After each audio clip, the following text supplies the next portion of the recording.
Hoy hablamos de la maternidad. ¿Creen que se juzga o incluso a veces se mira con piedad a la persona, a la mujer que decide no tener hijos? Ese es otro de los elementos clave que traemos hoy a la Muga. Y decir que una se arrepiente de tener hijos, como han contado, por ejemplo, en un libro de la socióloga israelí Orna Donath, unas cuantas mujeres arrepentidas de haber sido madres. ¿Creéis que se juzga o se mira, como digo, con piedad a quien decide quizá no ser madre? Sí, yo creo que sí, ¿no? Como no eres una mujer completa, ¿no? Si no llegas a ser madre.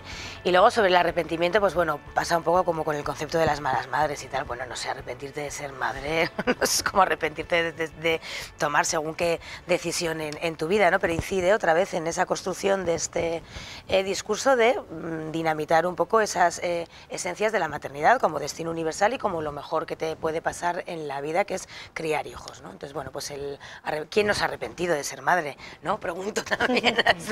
No, bueno, lo que pasa que bueno, también es cómo se vende, ¿no? El concepto. Bueno, no sé, yo nunca me he arrepentido personalmente de ser madre.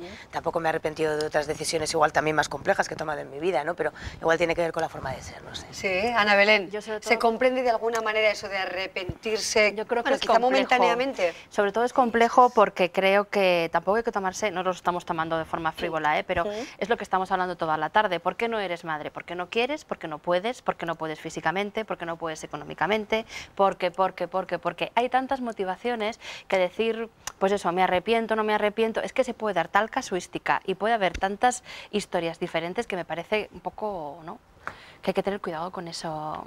No sé, yo no me he arrepentido tampoco, aunque a veces, pues como dices, ¿no?, acabas de tus hijos hasta aquí y dices, pero qué va. Sí, no sé, pues es verdad que hubo un gran revuelo también, ¿no?, en Europa después de conocer el estudio o el libro, ¿no?, presentado, como digo, por la socióloga israelí Orna Donath, de madres arrepentidas. En Alemania, por ejemplo, donde hay, bueno, pues quizá una cierta o importante veneración de la maternidad o de la figura maternal, se generó un gran debate, se abrió el debate absolutamente acerca del tema. Mercedes.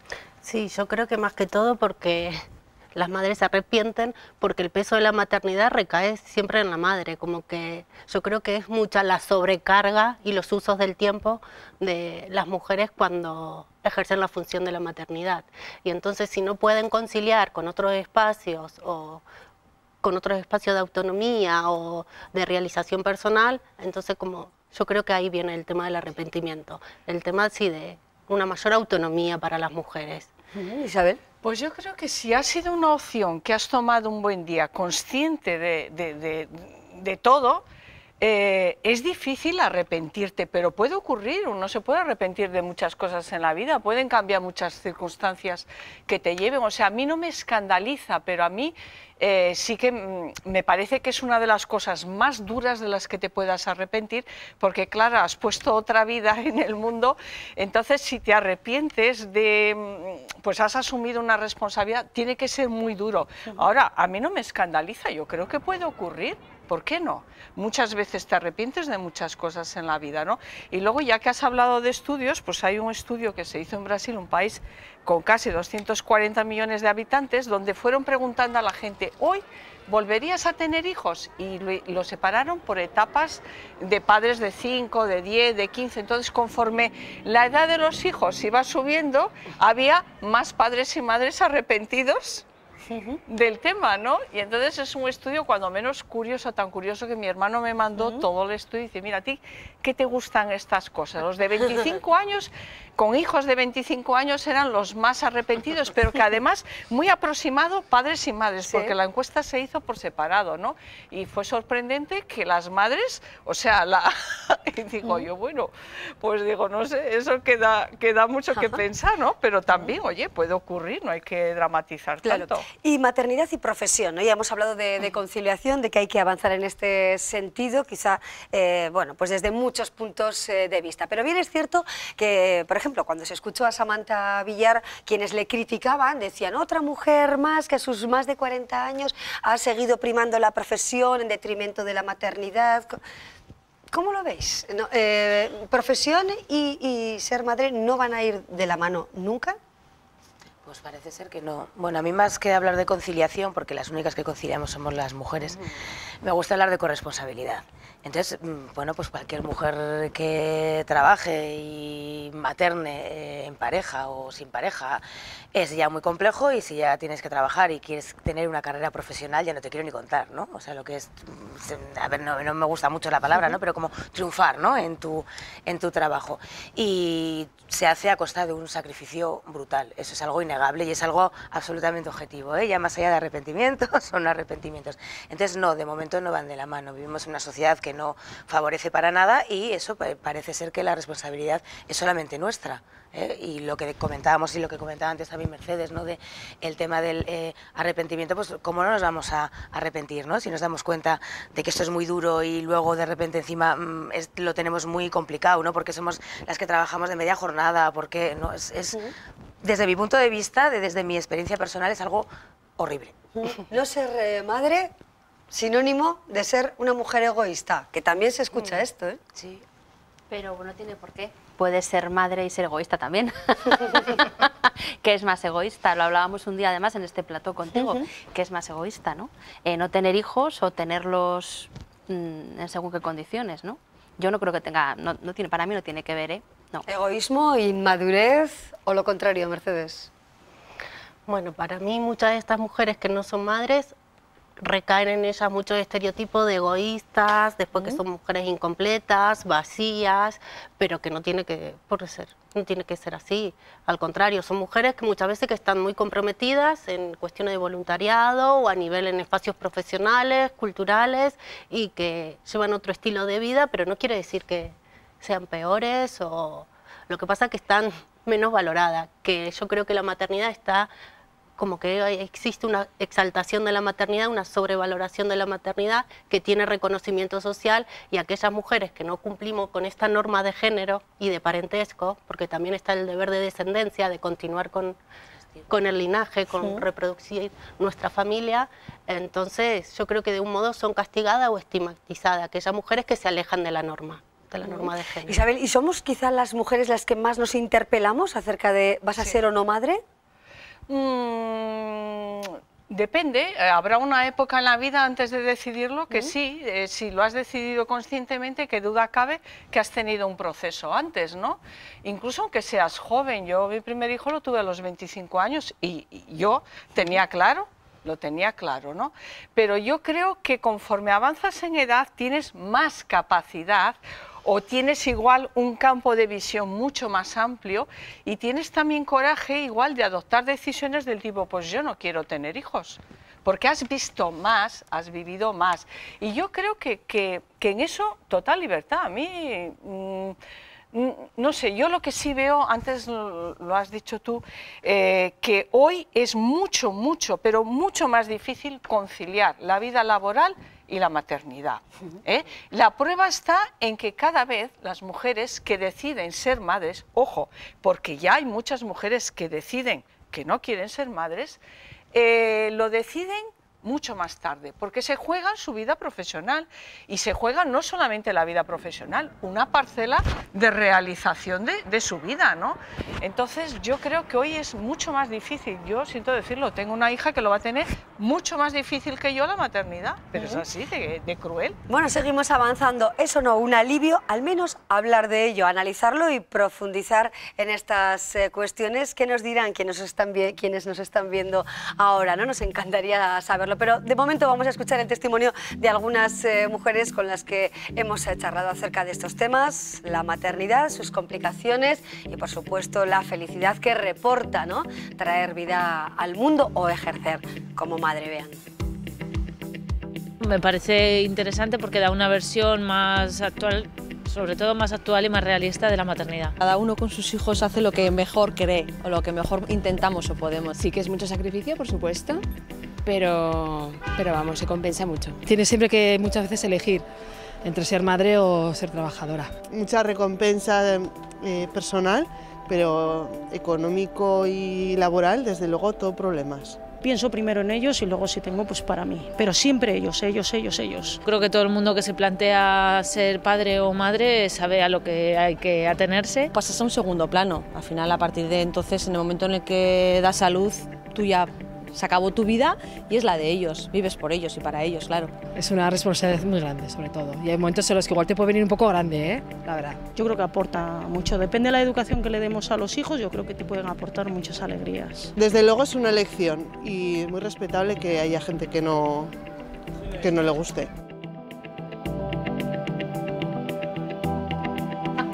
Bueno, no saben ustedes el revuelo que se ha generado en este plató cuando hemos escuchado sobre todo que pasas al segundo plano y renuncias ya a todo.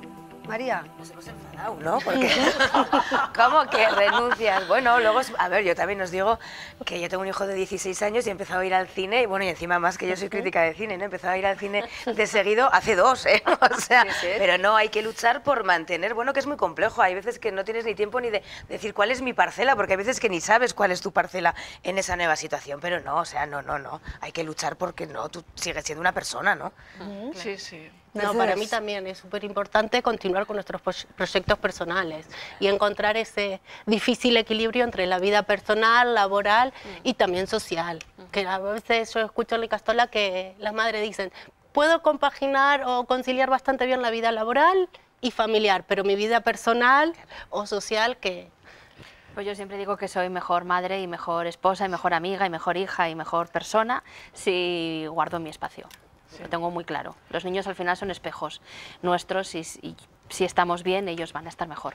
Yo lo he tenido bastante difícil y a la vez me ha permitido también desarrollarme. Yo tengo un hijo autista de 38 años y yo he hecho muchas renuncias por él, pero no han sido renuncias permanentes y sobre todo he buscado en cada momento, incluso en el más difícil, parcelas. ¿Qué parcelas? No iba a, digamos, a negociar bajo ni coaccionada, ni implícitamente, ni de ninguna de las maneras, porque, ojo, las mujeres que en algún momento esa maternidad nos va a exigir más, siempre aparece, lo primero es, deja esto, deja esto, deja esto, porque te tienes que tal, y mira, yo ahí fui muy tozuda, y hoy, 38 años después, me alegro de haber sido tan tozuda. Me alegro, ¿eh?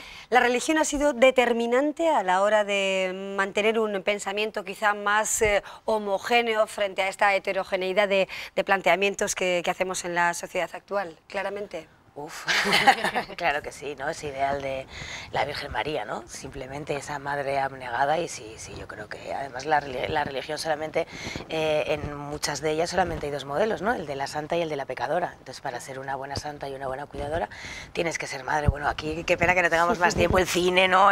Pues todos los relatos, pero sí, claro que ha influido muchísimo. Se puede ser una mujer religiosa, creyente, incluso practicante, y a pesar o junto a esto, pensar de una manera quizá más abierta o con más flecos y más aristas? Por supuesto, eso creo que no está reñido, ¿eh?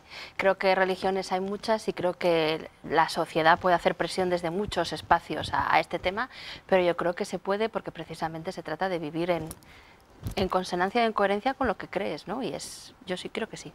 ¿Mercedes? Ese factor, ¿no?, religioso, bueno, quizá, esas enseñanzas que quizá hemos recibido, ¿no?, toda una generación marcada por una educación religiosa en nuestro país, ha sido también determinante a la hora de quizá mantener ese discurso único o que al menos no salga, ¿no?, a la luz pública esta serie de cuestiones sobre las que profundizamos hoy. Sí, yo creo que en ese sentido, bueno, la maternidad se concibe como un don, como un regalo divino. Y bueno, y ahí el tema de la sumisión de las mujeres. Pero bueno, que también se pueden buscar otros espacios o reinventar la maternidad, como se está reinventando en la sociedad actual, de muchas maneras. Pues yo, con todos los respetos al que sea creyente, porque claro, son opciones en la vida como otras cualquiera, ¿no? Pero yo creo que lo que no se puede hacer, y ahí, por ejemplo, la Iglesia Católica sí que ha obrado muy mal, ver el papel que nos ha adjudicado las mujeres, ¿no? O sea, y el papel que ha tenido en esa educación donde realmente solo había la opción de la maternidad, era, vamos, como tema divino, que eso ni se podía ni cuestionar, ¿no? Pero yo, que tenía una educación religiosa, he tenido también la suerte de ser educada por unas monjas muy abiertas en una época así del 60, 70, donde eran muy luchadoras, y yo no sé lo que me transmitieron, pero me prepararon muy bien para la vida y no era al uso. Entonces también tuve mucha suerte en ese sentido. Exacto, siempre ha habido, bueno, pues grises, ¿no?, entre el blanco y el negro en todos los campos. Hoy llegamos hasta aquí, ha sido un verdadero placer conversar con nuestras 4 invitadas. Gracias Mercedes, gracias Isabel, Ana Belén y María por vuestras opiniones, además fundadas, desde luego, y desde la experiencia, ¿no?, la realidad de ser madres de esta gran aventura. Hasta aquí llegamos con nuestro análisis de hoy en La Muga. Postres tradicionales de Ulzama. La leche de oveja es la materia prima de donde surgen estos deliciosos postres. Productos de la más alta calidad y únicos en el mercado a orillas del río Ulzama, que da nombre a un valle rico en vegetación, en pastos, en agua y en ganado. Nuestras ovejas son nuestro principal activo. Postres tradicionales de Ulzama. Estamos en 2017 y miramos atrás. 5º aniversario de Navarra Televisión. Nacía este proyecto televisivo hace, como decimos, 5 años. Repasamos algunas de las cuestiones que fueron noticia 5 años atrás. Por ejemplo, el adiós de Patxi Izco al frente del conjunto rojo y al frente de Osasuna. Vean.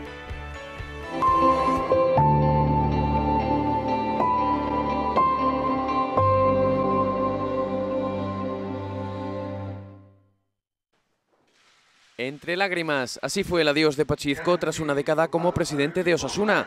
Fue a finales de abril de 2012. Con su despedida, sin agotar su tercer mandato, se abrió un periodo electoral para elegir a su sucesor. Hubo 2 candidatos que encabezaron sendos proyectos.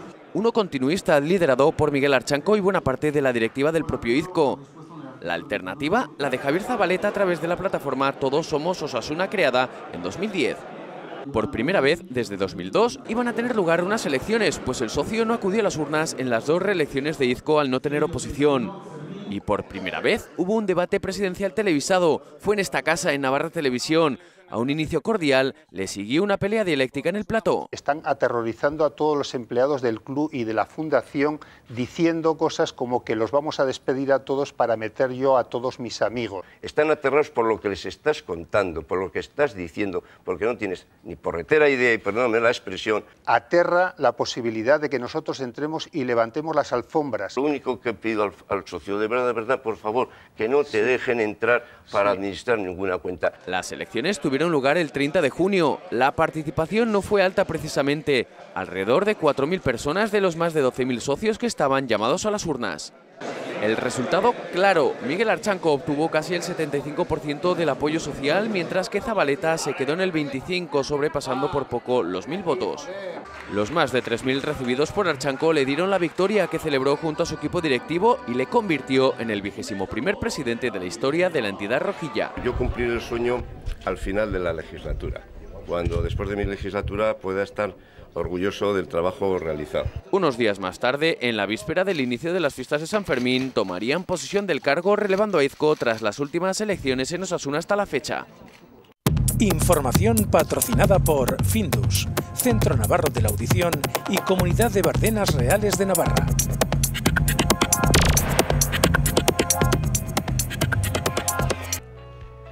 Estamos ya en el tramo final, en el adiós de nuestro programa. Les invitamos a La Muga. Mañana hablaremos, entre otras cuestiones, de la actualidad política socialista con el diputado del PSOE, Rafael Simancas, que recientemente estaba en Navarra. Con él hablaremos de las elecciones francesas y de la situación del Partido Socialista en nuestro país. Simancas, que apoya la candidatura del ex-lehendakari Patxi López.